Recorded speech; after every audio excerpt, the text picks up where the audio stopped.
Hello, hello. Welcome to the Pure Desire Podcast on YouTube. I am your host, Trevor Windsor. This is a weekly podcast helping you take back your life from the effects of unwanted sexual behavior and betrayal trauma. Sexual brokenness impacts us all, men and women who are stuck in shame and are unsure if healing is actually possible.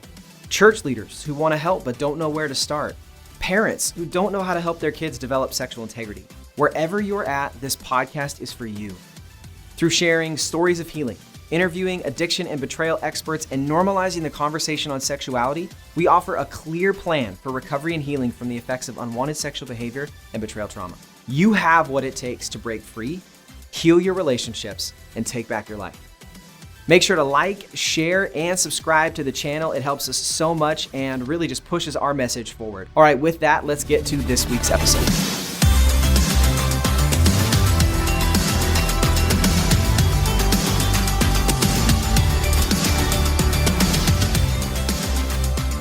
Heather, thanks for being with us and for helping us close out this new series. Happy to be here. As we start the new year, we wanted to look at the foundations that make up really us, Pure Desire Ministries. And this is the final episode of a 4-part series, and we're looking at the family systems model that we follow in our approach to recovery and healing. And really, we're looking at the entire family, offering resources to recovery and healing, but really looking at each member and how that is so central. And so that's what we're going to talk about today, specifically with those struggling with unwanted sexual behavior and betrayal trauma. So let's just jump in. One of the distinctive aspects of our ministry, Pure Desire, is that we are based on what's called a family systems model. What do we mean by this, and how does this differ from other or maybe more traditional approaches? Yeah, this is a great question, because when it comes to what we do here at Pure Desire, is that we look at the family system as not just the individual who's struggling, but also looking at his relationships with other people, specifically, or her, thank you, specifically their spouse and children, and how really their behavior is impacting this family. Now, what's interesting, I think, about this model is that this was developed in the 1950s by Dr. Bowen, and he suggested that he was a psychiatrist and he worked with clients, and when he would try and make sense of a patient's addictive behavior, his assessment was limited. If you were to just look at the individual, you really wouldn't get very far. But when you looked at the individual and their family of origin within that family system, then it was more clear on how the behaviors developed and where they came from, and really looking at not only the dysfunction of the family, but also for the individual, what role did they play in the family, and really what birth order, and all of these different things that contributed to understanding an individual within that family system. So in the same way here at Pure Desire, we're not only going to help the person who's struggling recover, but we have to take into consideration the entire family system and how their behavior is impacting everyone else. And also, how then do we bring healing to everyone else?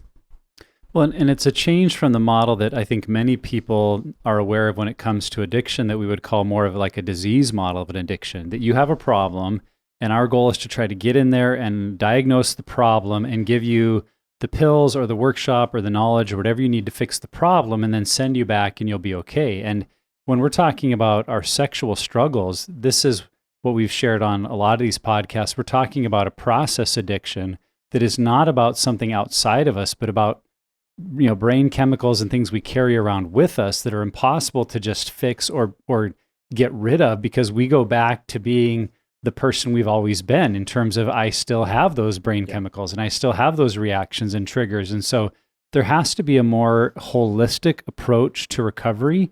And what I think of is the word interconnectedness, kind of what you were saying, Heather, that everything that happens to us is interconnected. And so if we see this as a family systems issue, what we're acknowledging is that you can't just take one piece of that system and pluck it out, move it off to the side, fix it, and then put it back into the system and assume that it's all going to function normally. Because what will happen in addiction is the sex addict who goes away, and we talked about this a little before the show, who goes away on the 60-day retreat and comes back like, oh, I'm all better. But if nothing in their system has changed, over time, it's probably going to grind them back into the form they were, because they haven't really learned to deal with the interconnectedness of their struggle. And so it's just seeing that everything has to change together, Yeah. even if it just means from the addict's perspective, that they have to see their relationships differently. They have to see their work differently. Yeah. They have to see their income differently and how they pursue pleasure, that it all has to get addressed, or the longevity of lasting change is just not going to be there. Yeah, I think that's what I like about this model, is that it looks at things from a holistic perspective, in the sense of relationally holistic, but then also like contextually. Like if I'm, I remember and maybe we had all these conversations, growing up in the church with our parents, like, well, if they're not a good influence, you shouldn't spend time with them. Like sometimes we don't take into consideration the context we're in and the impact that has on us too. And so that's what I like about it, is that it really does take that approach and looks at it not just in a singular way, but really having that holistic wide view. So let's get into this, and I could hear it a little bit even in my own answer of the objections, like, whoa, hey, wait a minute. When we use a phrase like family systems model for healing, are we blaming or shifting some of the blame to the non-addicted spouse or to the family relationship that a person has? Is this the equivalent of blaming the system for our bad choices? Because someone could say, oh, well, don't blame me, it's the bad system I'm in. Is that what we're doing, or how would you explain that, Heather? No, that's not what we're doing, even though I think that sometimes can happen. But it is that process of being able to help an individual not only understand why it is they do what they do, but also where does that behavior come from, so that they can find healing from that. And then, like you said, be able to engage in relationships in a healthy way, in a different way than they ever have before. And I think that's the other part to this too, is that when we engage in this kind of healing, it takes into consideration not just us as an island, but really how we have a tendency to impact other relationships, and whether that's with our spouse or even with our parents or siblings or children or friends, that we end up impacting them. And in the same way that when we get health, it impacts them, but when we live in unhealth, it impacts them. Does that make sense? Yeah. And so it really isn't about blaming someone, but it's being able for, like, if I'm the person who's struggling, that I can look realistically at my behaviors and try and identify where they come from, so that it empowers me to find healing and figure out a better way to live in health. Yeah, I think it informs us. Like an example I think I've shared on the podcast is that growing up, being the oldest of 4 boys, I got blamed a lot, or that was my perception. I got blamed a lot for stuff that I didn't do. Something bad happened, it's like, well, it's Trevor's fault. And so for me, anytime, even in my adult life, where I feel like I'm getting blamed or pointed out negatively for something that I didn't do, I have a negative reaction to that. I get triggered emotionally. And that oftentimes, and that can be in the form of rejection, or it can be in the form of someone, saying I did something I didn't do. Then that's why I went to my unwanted sexual behavior. That's why I sexually acted out, was to numb that pain that I felt. And so for me, it just paints a clearer picture. And I think in some ways that actually reduced the shame for me, because it wasn't that I was just this pervert who had this big issue and I couldn't, stop acting out sexually. It was actually, no, I got hurt when I was younger, and I believed this lie about myself that no one really cares whether it's true or not. I'll always get blamed or not be considered. And so when I felt that way, well, I need to find medication for that pain versus, having a crazy sex drive and not being able to control myself. So I think it informs us and helps us to diminish that shame that we feel. Yeah, it's kind of what we heard from Dr. Adrian Hickman not too long ago, and when we all did the PSAP training of that question, what makes this make sense? Yep. We're looking to help explain our behaviors, but that doesn't excuse them. No. And so something in our family system might help explain why we run to numb out with pornography, or why we escape to fantasy. It might give us a better understanding of things that happened in our family of origin, that are just as you shared in your story, that are now being repeated in our current context, that make us feel some of those same old emotions. And when we feel those emotions like fear, rejection, loneliness, not good enough, whatever it is, that our brain, through our past history, has learned ways to deal and cope with those feelings. And so we feel triggered to go back to it. That explains within a family system why that might be happening. But again, it doesn't excuse it. And I think of a phrase that many Christian authors and speakers have used when it comes to marriage, and I think it could be applied to sexual addiction, and it's that my response is my responsibility. My response is my responsibility.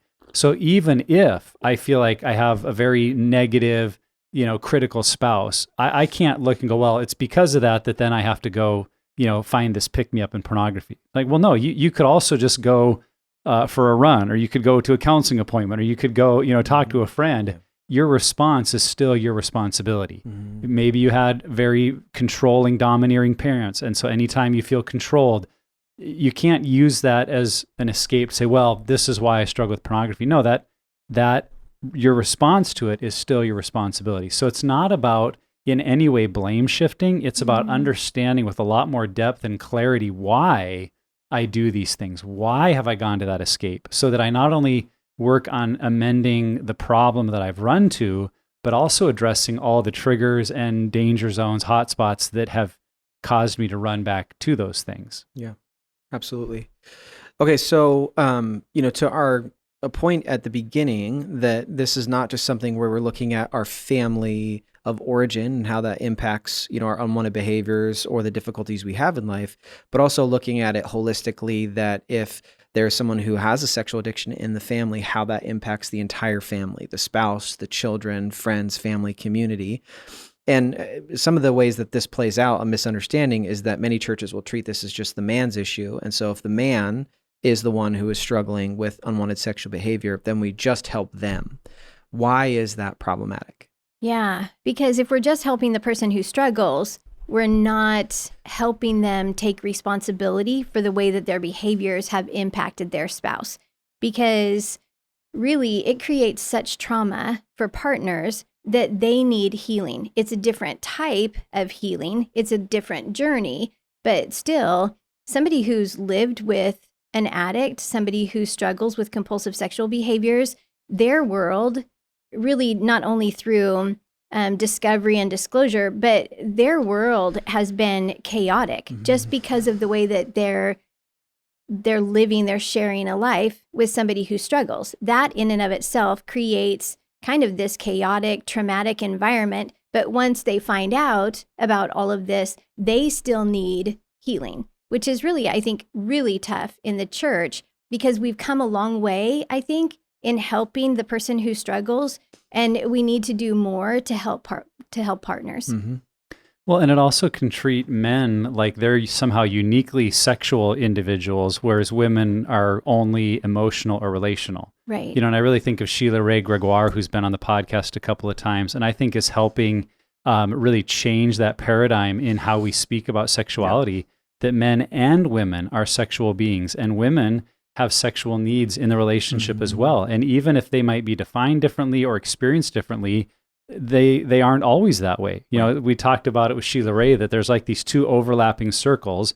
And yeah, maybe most men are a certain way and most women, but there's an area in the middle where the circles overlap. And some men would say, well, no, I have those emotional needs. And other women would say, no, I have those physical needs. And it's not wrong. It's not like they're somehow more manly or womanly if they have differing needs. It's just part of the human experience. And so I think when we say things like, oh, so for the, all the men who have all these sexual issues, and then we never say anything to women, it again minimizes it, like, well, you're not really sexual beings. You don't really have needs or desires or wants. It's like, well, they do. And so I think when we speak holistically about healing, that it's a men's and a women's struggle. And men who are struggling have spouses who've been betrayed, and women who are struggling have spouses who may feel betrayed. And if we treat it holistically like that, it really gives a couple, I think, the chance to enter into healing together, to say, we're both being wounded by this in different ways and for different reasons. One needing to take responsibility for behaviors, the other needing to take responsibility for their own healing of how they felt traumatized and what they need, but both need healing, both need recovery. And so I think it just underscores, as humans, we all have those needs, wants, and desires. The way I've looked at it is, let's say a husband and a wife, and the husband is the one struggling. They're in a car and they're driving. The husband is driving and they get in an accident. And the church would then come in and they would help the driver get healthy and say, we did our job, we're helping our people. But they forgot that there's a passenger in the car who didn't bring this about, didn't cause it, wasn't driving, was involved in what was going on, but wasn't the driving force for this. And saying that we helped our people when there's someone who's bleeding in the front seat, that's not helping. And so I think we have to look at it that way.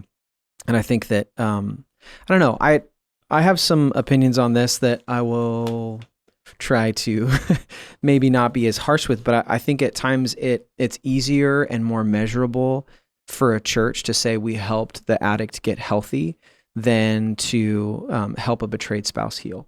I mean, I think that because of the traditional understanding that this is a man's issue and it's about, being hypersexual or whatever, it's like it's easier to see how many men we can get to our men's group or to our Conquer series or Sexual Integrity 101 course or whatever.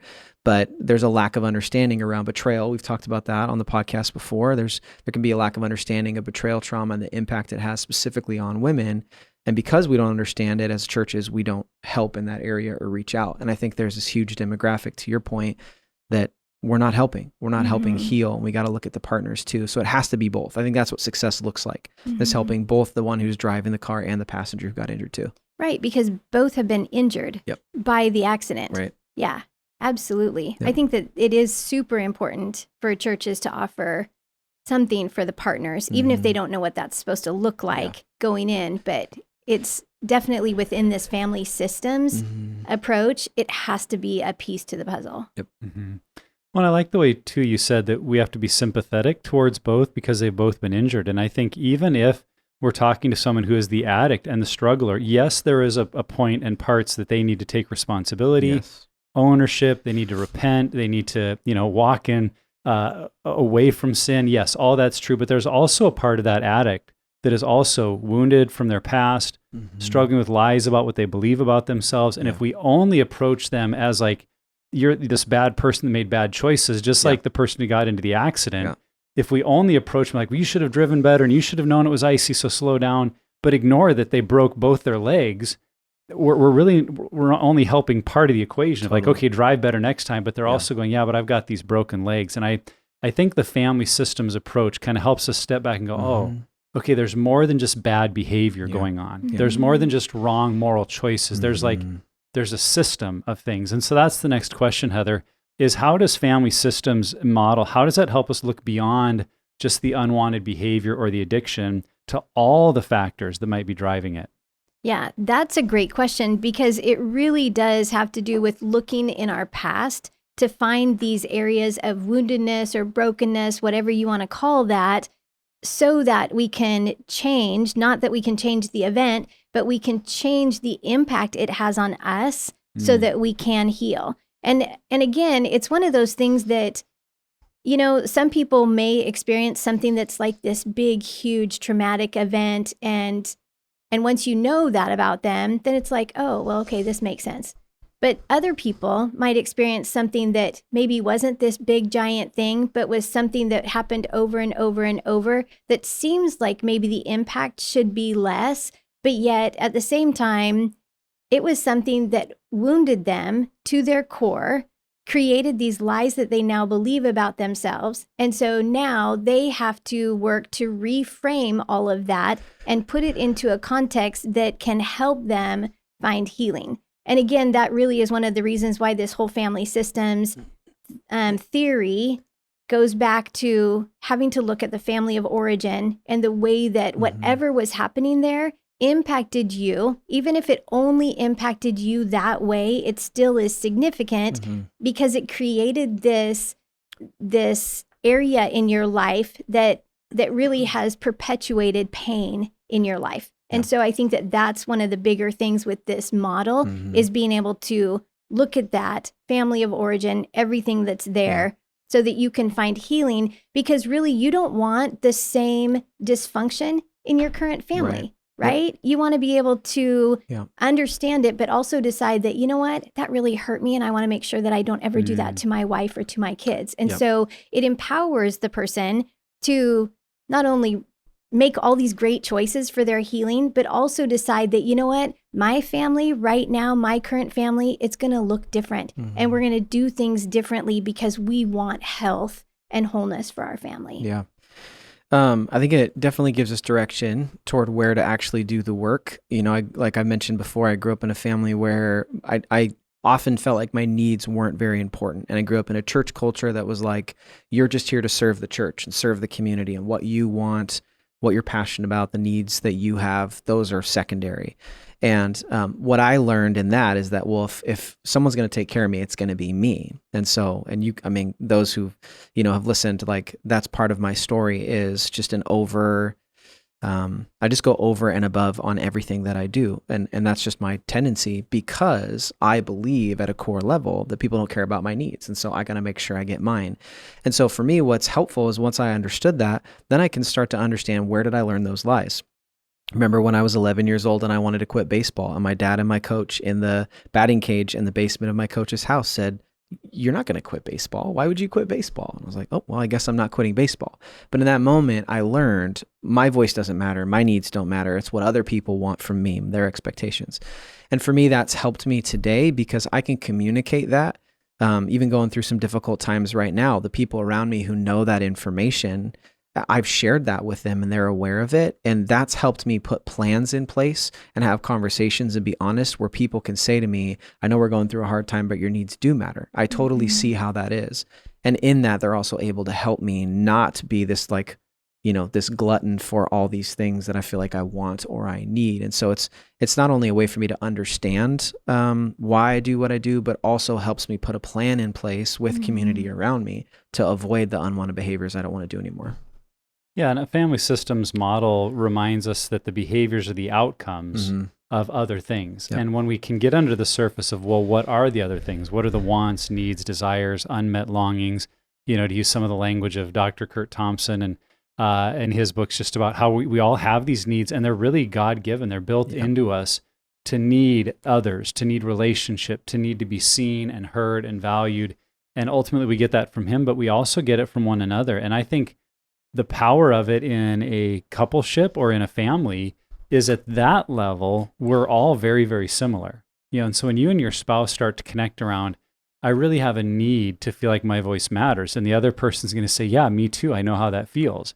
Now, if we only focus on behaviors and say, "Well, when I'm feeling, really alone, I act out in this way," they may be like, "I just don't get you. Why would you do it?" Because in their mind, like, that's the last thing. But when they're feeling alone and rejected, they have maybe something else they reach out to. So if we compare or try to build connection around behaviors, we all have maybe very different reasons for why we go to what we do. But at that deeper level, the drivers of our needs and wants and desires, I think, is where we really can connect, and we feel that sense of kinship of like, oh, we're actually a lot alike in some of these things. It's just the way we've learned to process and handle them are very different. But if we can connect there, I think we can become one another's ally or supporters in meeting those needs appropriately, because we identify, oh, we have similar needs. How can we help one another meet those needs in ways that build our relationship, build our friendship, and honor God in our lives? Totally. So, and this is something that we're really passionate about, and that's why we have this model as so central to what we do. But what are the potential downsides if only one spouse gets healthy, or maybe even the kids don't get healthy and the spouse doesn't get healthy? What are the downsides of that situation where it can be really one-sided? Yeah, I think that it's true that when one person engages in healing, it's automatically going to change the dynamic. It'll change that family dynamic. And specifically, when you have one person who's pursuing healing and the other is not, it seems like it's going to get worse before it gets better. Now, also keep in mind that when both people are pursuing healing together, it'll get worse before it gets better. But it just is one of those things that as one person begins this process really of transformation, it is going to impact the family to the point where the other spouse is either going to decide that, okay, this is something that I want to be a part of, or they're not going to want to be a part of it, and then they're going to leave the relationship. And so I think that it is important that we recognize that it's important for both spouses to get healing. This and what this looks like is going to look different for each spouse, and the timing of it is usually going to be different too. So the person struggling usually will get into recovery group or something first, and then after a little while, the betrayed partner will get into a group or find some form of support, and that's fairly normal. But then at some point, as they're pursuing healing, then they're going to become more at the same pace and get on track with each other, and then start healing toward reconciliation. But it really is, even in those first few months, because of that staggered, the staggered way that they even get into groups can cause issues. And then, of course, for sure, if one is going to find healing and the other is not, then that usually is going to cause a big disruption in the relationship. Yeah, and I want to speak to the person who is the one who's been the struggler or the addict, that as if we're the one that we feel we're getting healthy because we're going to group and because we're doing the work, there is some self-awareness that comes, and because we have this family systems model and awareness of what drives behavior, and we may become more aware not only of what's driving our behavior, but our spouses, and some of that might be accurate, but there is really what I would call a danger of arrogance. That when I'm feeling some progress, it's natural for me to notice my progress, and it feels good, and it should. Like, man, I'm taking steps forward, and I'm not doing those same old behaviors. And I think there's a human tendency to start to kind of shift our gaze to the other person and be like, well, what's wrong? How come you're not? And how come when you get triggered, you still yell at me? Or how come you still, and that just is immediately going to work against not only our recovery, but our family system. And so if we're the one that's been a struggler, been the addict, and we're experiencing some healing, awesome. That's so good. But it also has a danger of making us maybe more aware of our healing and change than our spouses, because maybe they're healing too, but just as Heather said, maybe it's a little slower, or maybe it's in a different part of their life first, or maybe they're healing some trauma and they're making really good progress there, which to us, we may not even really notice if we're the one that caused the trauma because they're not maybe able or ready to process it with us. We're just more focused on perhaps a negative behavior like anger or criticism. And if we just pick on that and go, oh, well, you're not changing, I am, it's really going to drive a wedge in the relationship. And so I just want to encourage you, because I think both my wife and I would say we've been there where we feel like we're further ahead than the other person, and we want to get critical of the other spouse's lack of progress or change. It's not productive. And so you really have to swallow your pride, even if you think you're right. You have to swallow your words of, well, how come you, and continue to remember that the greatest benefit you can bring to your relationship is to keep going. Because I guarantee you, no matter how much progress you've made, you are not yet Jesus. You still have work to do. You're not there. And we talk about this a lot. Like, this is not an arrival mindset. This is a journey. And so you're always on the journey. And even if you feel like right now I'm 20 miles ahead of where they're at, well, great. Make it 25, make it 30, whatever it takes. Don't worry about their pace, because the other thing that happens is, I think family systems are kind of designed this way. When someone feels pressure within the system kind of negatively pushing on them, it almost creates the opposite force of like, well, forget you. I am not doing that. And they become even more resistant to change. So I think we just have to trust what Heather said, that as I become healthier, it can create health in the system. And if I then try to force others into health, it's actually going to push them away. And so just stay humble, stay open, and pray that God would do a work through you to other people. I think that happens mostly when we feel the pain points or the rub of me getting healthy and this other person in our marriage not getting healthy. And I think that there's a reaction that, and to your point, I think that that's why we tend to like, hey, did you know that your dad used to do this when you were, and you respond because and we do that because we're experiencing that pain. And I think in those moments, it's actually a misunderstanding of what recovery and healing is for. It is not so that pain will go away. It's that we can manage it better when we feel it. And so I think that that's a good perspective to bring into that situation. If you are in this context where you're the only one in the family or in the marriage getting healthy, to know that the work that you're doing right now is actually supposed to help you manage those situations when your spouse doesn't act healthy in a better way, where you're not going to unwanted coping behaviors and you're not blame shifting and pointing the finger. And so I think we need to remember that it's very natural to feel that way and react that way when there's the rub of the health and unhealth in a relationship, but to know that that's what recovery's for, is to manage that in a better way. Yeah. So you talked about a couple of these, Heather, but as we're talking about this family systems model, what are the opportunities that come when a couple or even the whole family is working towards healing and restoration together? So I think there are a lot of opportunities when it comes to the couple deciding to pursue healing together, because not only does that strengthen their relationship, but also whatever they are going to do within their family system, they basically get to decide what that looks like. And again, we talked about how for a while when they are pursuing recovery and healing, that they might be at a different pace, but at some point, it almost seems like they decide that we're going to do this together because we are better and stronger together. And we're going to do this so that our kids have a chance to not have to go through what we went through. And I think that that is one of the biggest things that happens when a family decides to get healing, is the impact that it has on their family system and on their children, but then also on their bigger family system. Because we already talked about how sometimes it gets worse before it gets better.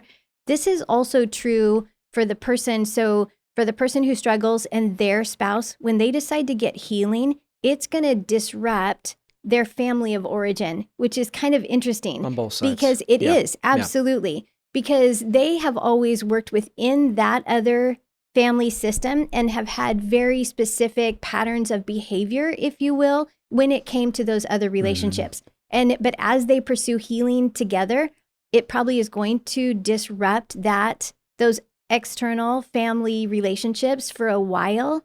But the other great thing that happens is that it changes those relationships too.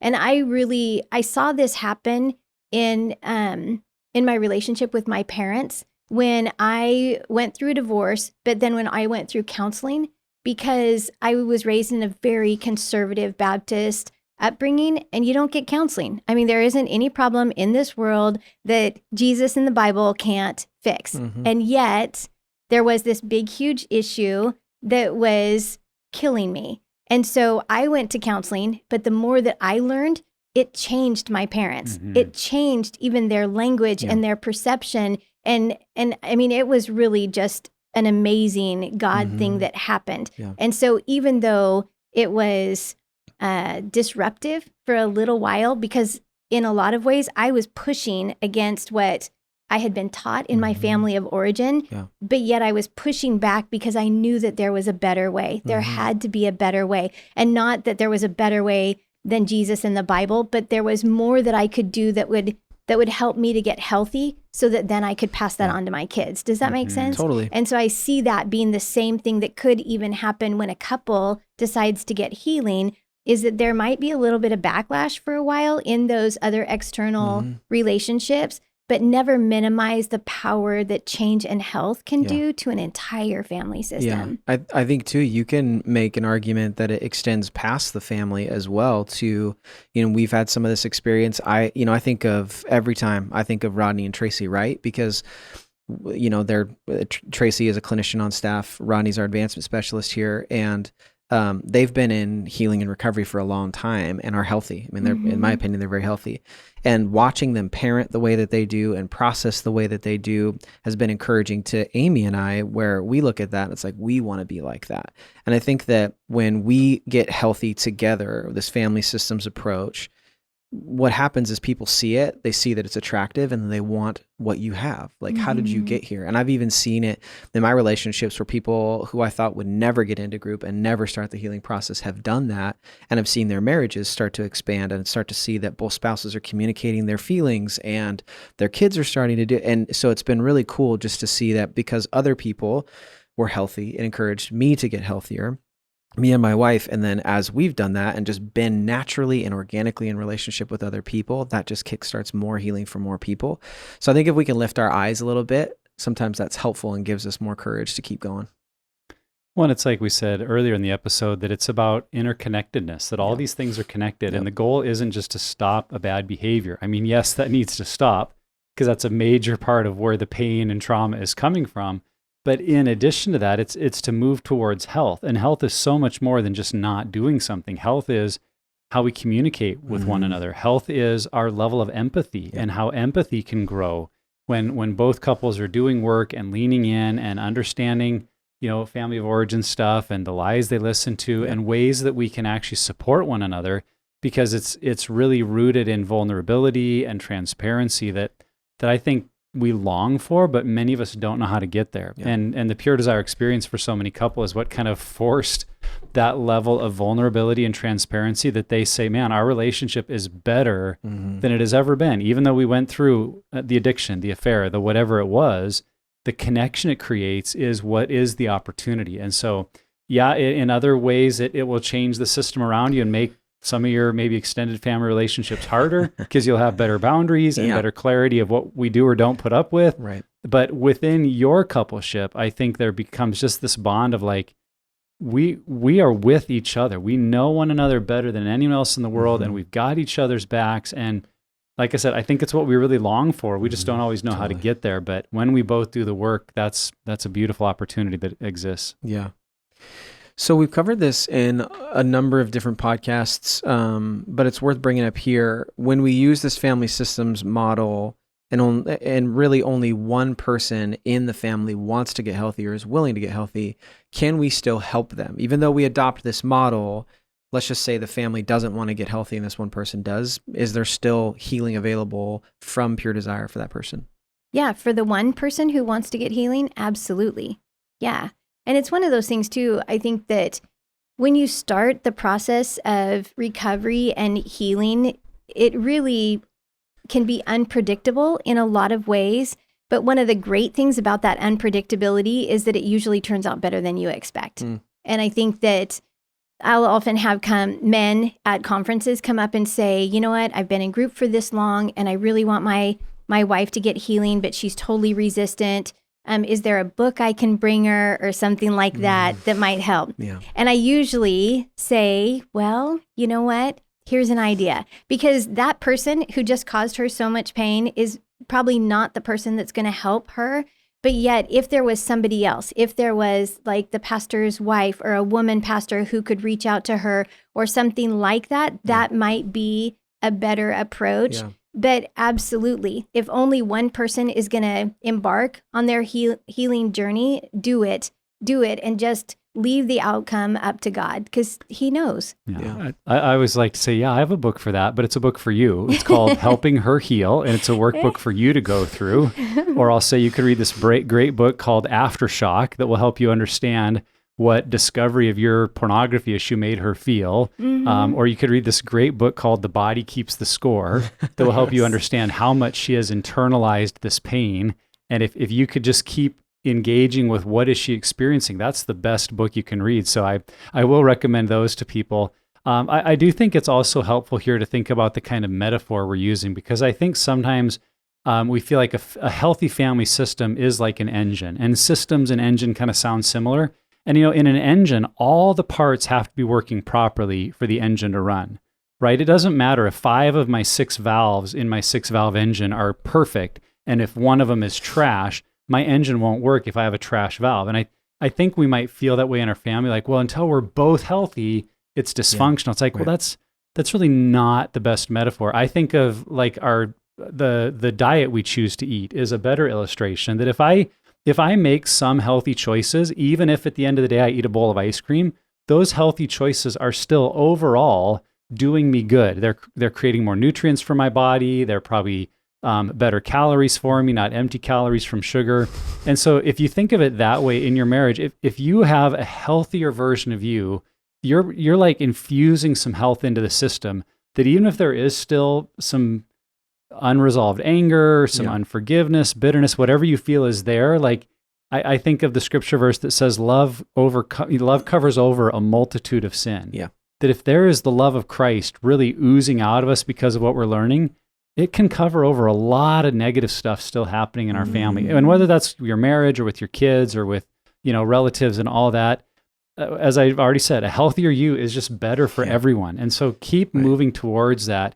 Even if you feel like, well, there's some unhealth over here, that unhealth is not going to keep the engine from functioning until it's all perfect. So I just think sometimes people get into that, again, it's that arrival mentality of, well, when we're healthy, when one day we're both healthy, this will all be better. And it's like, you know what? You're never both going to be perfect. So just keep working on your health, and at whatever pace they're going, when they turn the corner or when they start getting healthier, then they'll be infusing their health into the system, and that'll be good too. Yeah. I'm sorry, all I heard was that I could have a bowl of ice cream tonight. Hey, if you make enough of the right choices, that's what dietitians say. Like, it's not the ice cream in and of itself it's bad, it's all the other stuff around it. It's usually a lifestyle, right? Got it. I think with this question, I think a lot of people use that excuse. I mean, in fairness, when we're starting recovery, it's you can find any excuse you want to kind of help you from stepping into doing the difficult work. But I think the reality of like nothing will change unless something changes. Like, so your system right now that you're in isn't working. Well, yeah, maybe it's not ideal that just you are starting to get healthy, but at least it's something. It's some movement in a right direction. And when that changes, that opens the door to maybe future change. And so I think that's the encouragement I think I would give to someone who is maybe looking for a reason to not step in, even though they need to. Do it anyway. Mm-hmm. It's going to be worth it for you. And I think sometimes that means that a marriage doesn't last, and we've seen that happen. But that doesn't mean that your recovery and health isn't worth the effort that it takes, whether you're a betrayed partner or an addict.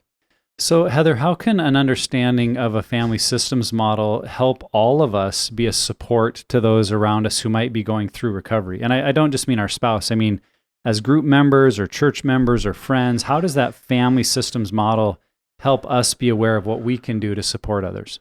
Yeah, that's a great question, because I think sometimes, especially if we have a situation where a person who struggles is in the recovery process and the spouse maybe isn't, I think sometimes just recognizing that this all works better from a family systems approach, and to just be encouraging and empathetic to that person's situation, but also recognize that at some point it's likely that the spouse might come on board, and just even in the language that you use toward that spouse, I think that that's important, because sometimes we end up being dismissive, right? That even if, I've been in betrayal groups where the wife is getting healing, but the husband is not. And sometimes we behave indifferent or dismissive of the husband, when really I don't think that is the best approach. It's more looking at, well, you know what? He came from his own family system, and he has pain and woundedness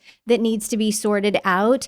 And we're going to continue to pray that he decides to get into recovery. But until then we're going to work on your healing. Yeah. That's why you're here, and this is going to be the best thing for you. But I've seen that play out sometimes, and just being sympathetic and empathetic in those situations, I think is huge. Yeah.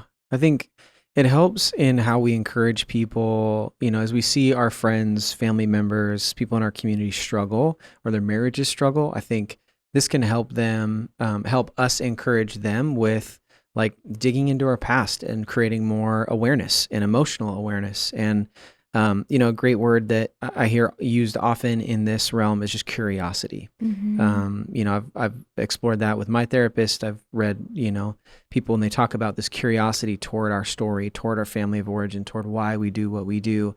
And it's really a compassionate curiosity where you start to explore all of this. And I think that's what, for me, the family systems model has helped me understand, is that I can encourage people and give them permission to explore what's going on in their story, and then trust that they're going to do that work. And if they do, it'll be fruitful. But it helps me, rather than just saying like, well, you need to just stop doing that, or you need to go love your wife better, or take her out on a date. It's like, well, those are all good things, but that's not going to actually bring about the change that people want when they're struggling in these areas. Yeah, I heard a speaker at camp one summer say that bruised reeds and smoldering wicks don't wear signs. He's referring to that verse about Jesus that says, a bruised reed he will not despise, a smoldering wick he will not put out. And he just told stories about how people are all walking through very unique kinds of pain or difficulty or struggle, and they don't wear signs that say, "Hey, my wick is about to go out. Yeah. Don't put it." Right. And I think if we just see someone and assume like, "Oh, they seem to be so happy, and I've heard their husband has been in group for 6 months, they're doing great." It's like, well, maybe that's just a front they're putting on because they don't know what else to do. They don't know how to come up at church and be like, "I'm at my wit's end what to do with my husband or my wife," or And so I think just giving people permission to have their own story and to be at their own place in the journey and validate that, like, that's okay. And asking people that question of, how are you doing? Really, like, I know your spouse has their own journey, but how are you doing? And what can I do for you? What kind of support do you need? Yeah. Because whether they're the struggler or the spouse, they may be in the thick of something pretty hard. And if we don't take the time to ask, we just assume because, the optics from the outside look good, we may really miss opportunities to support, encourage. And I think the same thing if that's our spouse we're talking about, we shouldn't just assume like, oh, I think things are good. Like, are we really taking time, especially if we're maybe beyond those first few months of recovery? Maybe we've kind of found some new equilibrium. Don't just assume everything's good. Like at least weekly, you need to have some time where you can sit down as a couple, really clear away the distractions and just ask of each other, how are you doing? Really? And maybe use something like the Thanos exercise, or even a high point, a low point, and a need. What's something I can be doing for you? Just to allow one another to share what's going on under the surface. Because I think when we create that connection, or when we're looking for opportunities to provide that support for others, that's really what we're after here, is an awareness that the whole system has been impacted, and we want to care for every person in the system.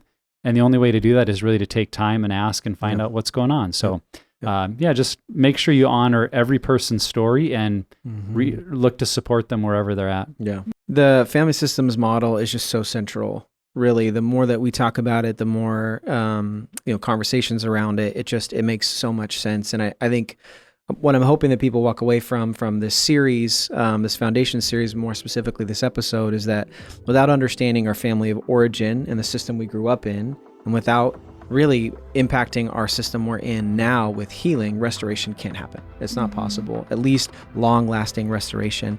And though this doesn't happen in every situation, restoring families is what we're after. Like, that's the goal. That's what we're shooting for.